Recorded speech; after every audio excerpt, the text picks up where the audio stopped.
বিগত সরকারের সময় পাচারকৃত অর্থ অনুসন্ধানের চেষ্টা করছে সরকার, জানিয়েছেন অ্যাটর্নি জেনারেল মোহাম্মদ আসাদুজ্জামান। সকালে মিরপুর সেনানিবাসে Bangladesh university of professionals BUP national law fest 2025 এর সমাপনী অনুষ্ঠানে অংশ নিয়ে তিনি এই কথা বলেন। তিনি বলেন, আন্তর্জাতিক পত্রিকায় খবর এসেছে বিগত লুটেরা দেশ থেকে প্রতি বছর 19 লক্ষ কোটি টাকা পাচার করেছে, যা 3 বাজেটের সমান।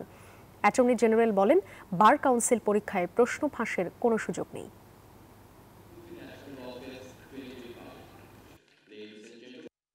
লুটেরা 15 বছরে বাংলাদেশ থেকে পাচার করেছে, সেটা যেটা আন্তর্জাতিক পত্রপত্রিকায় এসেছে, আমরা মাটি খুঁড়ে সেই তথ্য বের করার চেষ্টা করছি। বিগত 16 বছর সময়ের মধ্যে বাংলাদেশ থেকে 700-র উপরে মানুষকে গুম করা হয়েছে, যাদের স্বজনেরা এখনো তার সন্তান ফেরার অপেক্ষায় মোমবাতি জেলে বসে থাকেন। 4,500 মানুষকে বিনা বিচারে হত্যাকাণ্ডের শিকার হতে দেখেছি। 60 লক্ষের উপর মানুষকে আমরা দেখেছি কিভাবে মিথ্যা গায়েবী মামলার আসামি হয়ে আদালতের বারান্দায় দাঁড়াতে হয়। সব মশার বিরুদ্ধে সুরক্ষা দিতে এলো বসুন্ধরা এক্সট্রিম অ্যারোসল। মশার বিরুদ্ধে এক্সট্রিম সুরক্ষা।